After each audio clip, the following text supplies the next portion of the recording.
Open Book with Susan Baier, the show where we get to learn about our local leaders and learn more about the people behind the titles. I'm your host, Susan Baier, the Executive Director of the Allen County Public Library.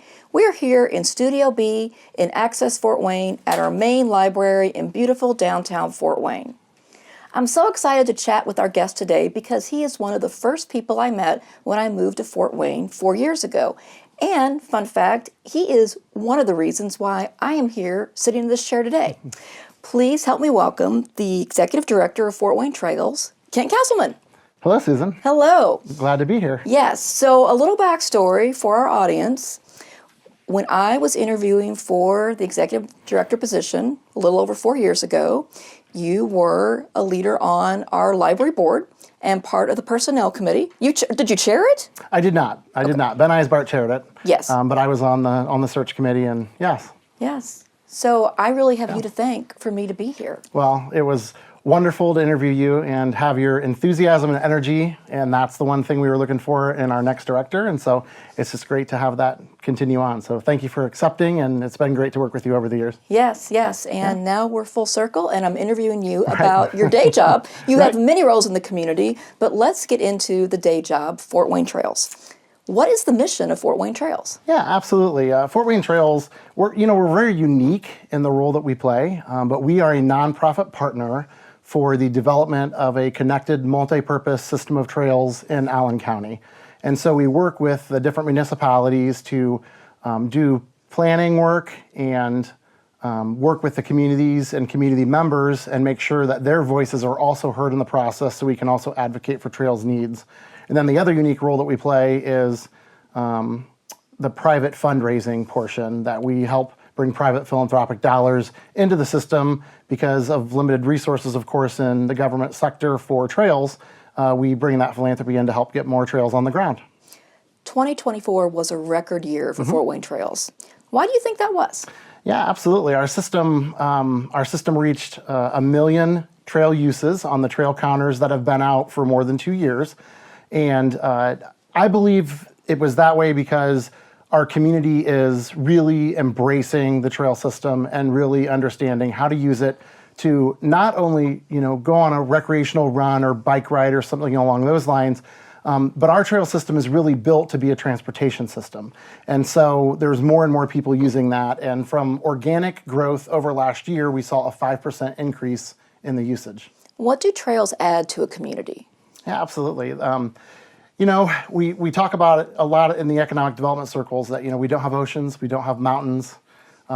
We have lakes, but you got to go a little further north for that. And so our area, trails, creating the aesthetics of linear parks and engaging people in the nature that we have is a big reason why our trail system exists. It really started in the 80s with the River Greenway, the 3 River Greenway sections, and the community came together to build those and make sure that the rivers were the highlight of the system in that sense, and it's just really grown from there.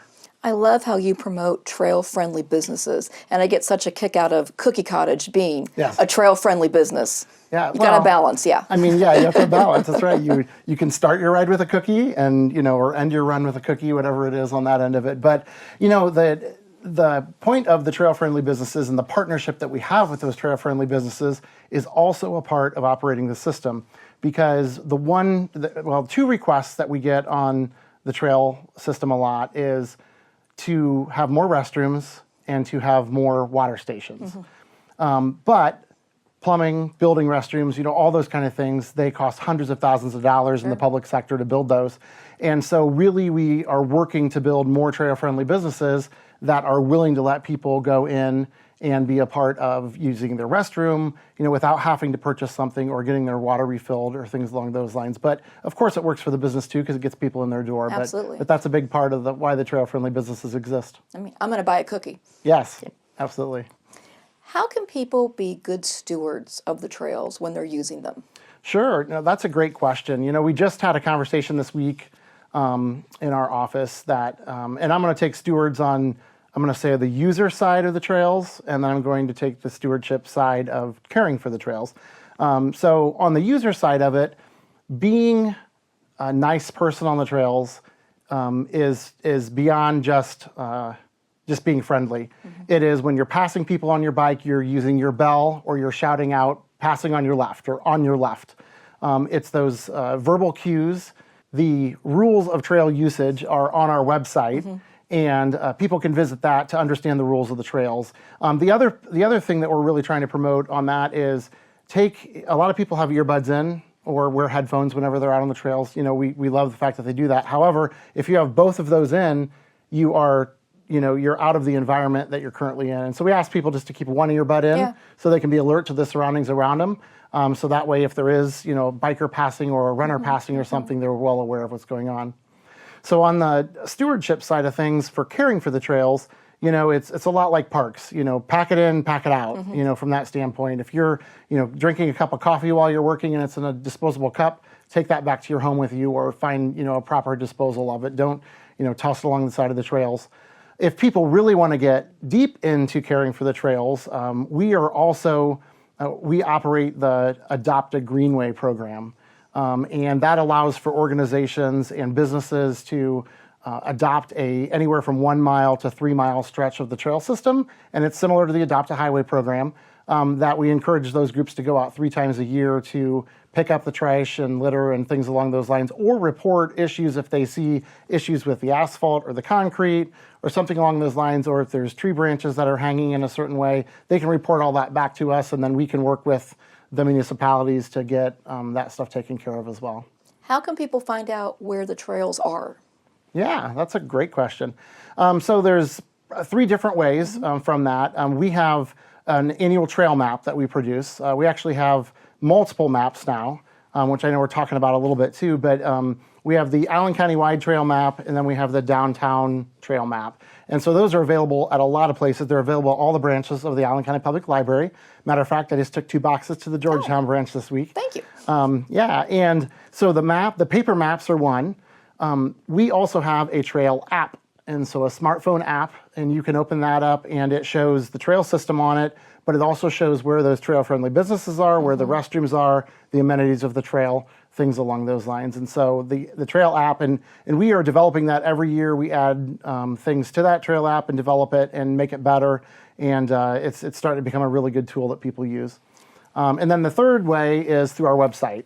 You can go to fwtrails.org and you can click on the map, and that'll show you the system. And both the app and the website maps are all the same system, and you can turn layers on and off. So if you don't want to see the amenities, you can shut that off and uncheck boxes, and you can only see just the trail layer of what you want to see. So yeah.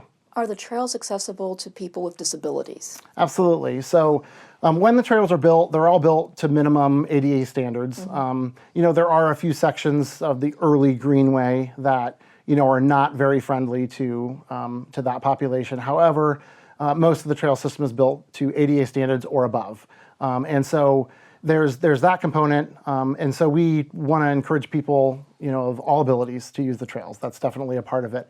But we also, talking about the MAP project, we had a great a MAP partnership last year with the League and AWS Foundation and a couple other partners to take our paper map and make 4 different quadrant maps for the county that allow the font to be larger, the colors to be more vibrant, and it allows for anybody with that visual impairment, and also simpler, if we want to say it that way. We took out some of the unnecessary, naming of ditches and different things along those lines to make it so it's easier for people to focus on the information that's truly there. So that's been a great project, and we're going to continue to update those maps alongside the other trail maps that we do now too.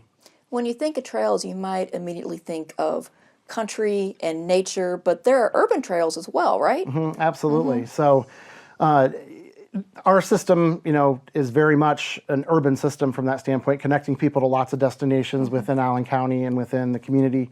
However, the city of Fort Wayne is actually working on an urban trail right now that will connect. It'll ultimately be North Riverfront development, the phase 2 of Riverfront development, to Electric Works. And they're working on different paths right now. It's going up to Harrison, and it's stopping, the development of it stopping right now at the Grand Wayne, and they're trying to figure out what the next iteration is. The planning department and community development department in the city of Fort Wayne is working on that.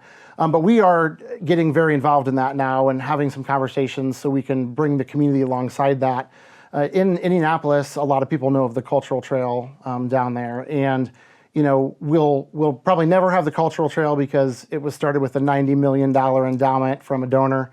If anybody's listening and has that, we would love to have that. Yeah, please give me a call. However, the reason why the Cultural Trail is special is because it connects the cultural amenities of the community. And so, we're working with the city to develop a plan to say, how is the wayfinding on the Cultural Trail truly connecting those cultural destinations in our community, and what does that mean for visitors when they're here, but also what does that mean for our residents that just want to connect, using an urban trail. And an urban trail, it's different because it is along the side of a street typically, and it's a part of what they would call a complete streets model. And in a complete streets model, you would have space for vehicular traffic as usual. You would have a clear separation between the vehicular traffic and pedestrian and bicyclists. But then when you get into the pedestrian and bicyclist infrastructure, it's also divided into where it's clear where a bike path would be, clear where runners could go, and clear where walkers could go. And so it allows for the different speeds of transportation to actually move through the space and through the downtown urban environment as it develops. So what is your favorite way to enjoy the trails? Good question. I love riding my bicycle from that standpoint, and it's just awesome. I just feel like it's amazing on several sections. The towpath is a beautiful trail. The River Greenway has always been beautiful. The Maumee Pathway is special because I taught my daughter how to ride her bike on that, and so it was fun to use the River Greenway for that reason. But I will say that probably my favorite is the Puffer Belly. And I know it's getting a lot of attention in our community, but it's a rail to trail corridor, and it's just absolutely beautiful with the tree canopy and things along those lines. But riding my bike on that, under the shade of those trees and things along those lines on a nice summer day, there's just nothing that beats it. So that's my preferred method of using the trails. You have more than 20 years experience in nonprofit leadership. What drew you to nonprofit work? Good question. I've always been a people person. I can talk to about anybody. I think you figured that out. Pretty quickly, yes, and we love that about yes. you. Yeah. So, I've always been a people person. I think that was part of it, but I always wanted to be a part of making a difference. And I approached, my nonprofit leadership role a little differently because my background, my bachelor's degree is actually in business management. Mm-hmm. It wasn't in social work or, what a lot of people that might enter into the nonprofit world might have. But I approached it from, a business mindset of wanting to run small business efficiently and things along those lines. And nonprofits are businesses, people need to remember that. And so, I've just been really drawn to that community impact work and how we can make a difference in the lives of people every day, no matter what your mission is. People are really called to help one another. And I think it brings our community together in a way that's just truly special. So speaking of community impact, alongside your considerable day job responsibilities, you do a lot of volunteer work in the community. For years, you were a member of our library board, and you currently are on the board of our library foundation. Could you share about the mission of the Library Foundation and the projects that you're involved in? Yeah, absolutely. The Library Foundation is one of those gems in our community that has really, it's the behind the scenes. It doesn't get a lot of fanfare, if I want to say it that way. A lot of people wouldn't know that the endowment has grown to $25 million. And from that, it allows us to be able to gift back, about $1.5 million a year to library operations. But more importantly, it allows us to continue important programs like our genealogy department here, which we know is a tremendous tourism attraction and destination for Fort Wayne. Visit Fort Wayne talks about that all the time, and all the elected officials talk about that being an impact. And, we had philanthropists that knew the importance of that, but a genealogy department was never really a core department of a library. And so it was important whenever that came into the Allen County Public Library that the costs of that department were underwritten by the community. And so those endowments continue to help. That's just an example of one program. Obviously, there's multiple funds, multiple programs that we do every year that help the different departments and different impact focuses of the library. And so it allows us to, similar to what I do in the trail system with raising philanthropic dollars to go to a public system, the foundation allows philanthropic dollars to come into a public library system and make things special for our patrons and for the people who interact with our spaces. And I'm so grateful that the Library Foundation answered the call from Dolly Parton and myself to be our local champion of Dolly Parton's Imagination Library. Yeah, no, I think that was an exciting project. I know it's been talked about for years as to how do we get it here, and we're continuing to work on, I guess, impacting even state legislation to continue the match dollars that they're giving, and so we encourage people to reach out to the legislators if they like this to encourage the continued investment in the Dolly Parton Imagination Library. But we had a lot of people come to the table with dollars to support this, and it's important. We're going to need to continue those dollars coming to the table over the years because the Dolly Parton program is wonderful for our community, but it does require the community to raise the dollars for those books to be delivered. I think a lot of people think Dolly's just writing checks for all of us, and that's not the case. She was a visionary for it from that, and we love the vision of what it does to get books in the hands of children and families. However, we need to pay for that. Absolutely. We need to keep raising those philanthropic dollars. So it is a special initiative for the foundation to be a part of that. So you're a trail guy. So let's talk about a different kind of trail, the Memory Lane Trail. We're going to go down. It's a little foggy some days. This is your live segment of Open Book with Susan Baier. Okay. What was your first job? What was my first job? Well, I grew up on a farm, so I did work the fields and drove tractor and things along those lines with my family, and we were paid for that. So that is my, I guess, official job, my official first job, I have to say it that way. But the second job that I had is when I was 13 years old, there was a gentleman down the way that had a car sales business that he operated, and he had a property that needed cared for, and so I would go down and I would mow the yard and trim the grass and trim the bushes and mulch and do all kinds of things, which I still do today. I love doing all that kind of outside stuff. So that was really my first outside of the family farm job. Do you have any early library memories? I have to ask you that because we are in a library today. I do. Obviously, growing up in Monroeville, the Monroeville branch of the Allen County Public Library was my home base. I'm from that, and spent many times in story times in there, and also being shushed. Never. Does that surprise you? It tracks. It tracks. That's exactly right. Judy Wagner would be, paying attention on that part of it. But it was, for a lot of people who don't know, the Monroeville Library was very small.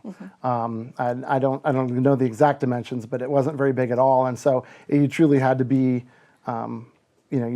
present in the environment, I guess, to understand it. But it was really neat to see, even in that small space, how, as a library system, we were able to make different spaces in it. I remember the reading area. I remember, the computer area. It's just always, it's very vivid in my mind. And that's the Monroeville Town Hall these days. And so you can still go back and visit what that looks like. But in my mind, it looks a lot different than it does today, obviously. So yeah.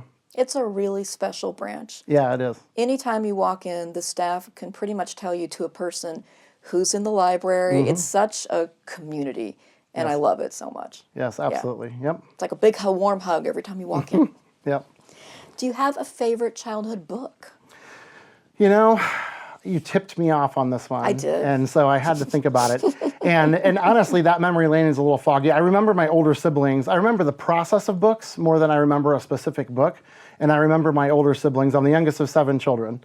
And so I remember my older siblings reading books to me and my twin brother a lot on that end. But I remember that at the time in the 80s, the Care Bears books were big and popular whenever I was growing up on that end of it. And when I got a little bit older, Boxcar Children was a series that was very good. But if you would ask me my favorite children's book, it would be Goodnight Moon, because that is the book that I would read to my daughter every night before we go to bed. So I was thinking about that, going, I've got a lot of memories around books on that end of it. But yeah, Goodnight Moon I used to be able to do it by heart, And we all know that as parents. You get to know it by heart, and then your eyes are closed and you're flipping the book with your child too. But it's And just your child's special. like, you skipped a page, Dad. Yeah. Exactly, and don't get it wrong because they know, even if their eyes are closed, they know where you're supposed to be in the Right, book. So right. that's just a special moment. So our final question for the show is a segment that we call the Tail End with Toonses. So I think I've talked to you about Toonses before, but Toonses is my very spoiled, very chunky, very gray, opinionated cat. I don't bring him to the studio with me because we have rules about that, but he did want me to ask you a question. Okay. Okay? So Now I'm worried. no, you'll love this question. We've alluded to it before because we talked about Monroeville, your strong community and family ties to Monroeville. I have a few visual aids to show you. I think these photos will be familiar to you. Ah, yes. So these are part of the library's community album. It's called the Monroeville Turnet Collection, curated by our mutual friend, Lois Yes. Turnet, Yep. with images from the history of Monroeville. And if you search Castleman in the community album, you get many, many hits. Yes. So including some amazing photos of you in your youth, photos of your parents. And I had hair here. look at that, yeah. And parents, I believe that was their 50th anniversary Yes. photo and Yep. all the family. What was it like to grow up in Monroeville, and what makes that community so special and just still a big part of who you are? Sure, absolutely. Monroeville, you kind of alluded to it earlier. When people walk in the library, everybody knows who's everybody. It's a town where everybody knows everybody, and it's never gotten much bigger. It's been about the same population for the last probably 4 or 5 decades from that. But it's special when you can build relationships with your neighbors and you can build relationships with the business owners. Times have changed what Main Street used to look like, especially in Monroeville. There's a lot of buildings gone now that I grew up with, and that used to be there. But I still think that that underlying feeling of community is really alive there in a lot of ways, and I think that's what makes it special. And if there's an issue to solve, a lot of times people will come together and make it happen and work on things together. And so I spent a lot of years there as the director of the Cornerstone Youth Center, was one of the founders of that organization. And so I was there as the executive director for 16 years. And, we had a good relationship with the library as well there. But because the youth center existed, it allowed for the library to do and focus on different things because we had a lot of the youth programming covered for at least the teens in the area. And that way, but we always partnered and brought the library in, and that's just a good example of calling up Chris at the branch and going, hey, come in and sign kids up for library cards, and let's see how we can get this done and get more people using the library too. So that's just another good example of just how people work together and get things done. So You mentioned our amazing Monroeville branch manager, Chris Wilger, who just celebrated, I believe, his 30th work anniversary with ACPL. wow, Yeah. yeah, A fixture at the library and in the community. yeah, Good guy. absolutely, wonderful. Well, this is Kent, fun. I'm glad you thought it was fun. Thank you so much for coming in to chat with me. Thank you so much for hiring me. I really appreciate it. Thanks for saying yes to come in. Absolutely. So it's great. Yeah. And thank you for watching Open Book. Until next time, keep turning those pages.